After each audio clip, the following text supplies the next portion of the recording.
The guitar is a very shape-driven instrument. And what I mean by shapes is that you can take one shape of a chord or a scale, and you can take that shape and you can move it around anywhere on the neck and generate the same sound. So for example, if I say, let's play an F bar chord here, right? I know this is my F major bar chord. Now what happens if I move this whole structure here up 2 frets to G? Is it still gonna be the same? Is it gonna be different? Well, interesting. It's still a major chord, right? Just off of a different note. So the nice thing about this is I can use this logic and I could say, okay, if I learn this one shape, right? We just said, okay, there's our F major bar chord.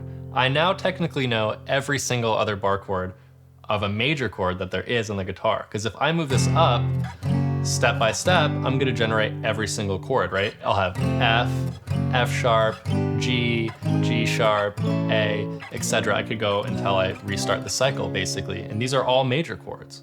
Now, what happens if I say, let's change our chord that we started with from F major to F minor. So all I'm gonna do here is lift up my middle finger. Now it sounds a little sad. There's our F minor chord.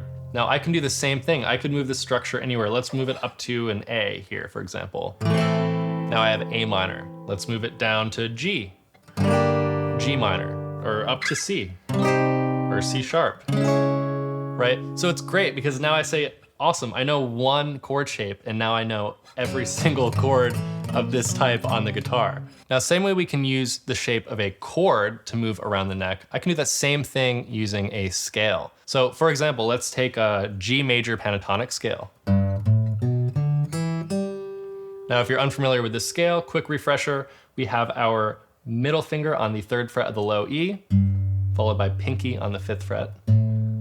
Moving on to the A string 2nd fret, A string 5th with the pinky, and then D string 2nd, and D string 5th. So that is our major pentatonic scale. So if I can commit the shape of this scale to memory, the way I think about it is little jump, big jump, big jump, right?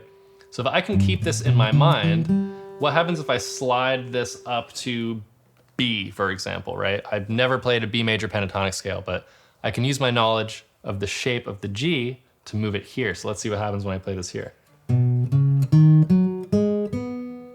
Amazing, there's my B major pentatonic scale.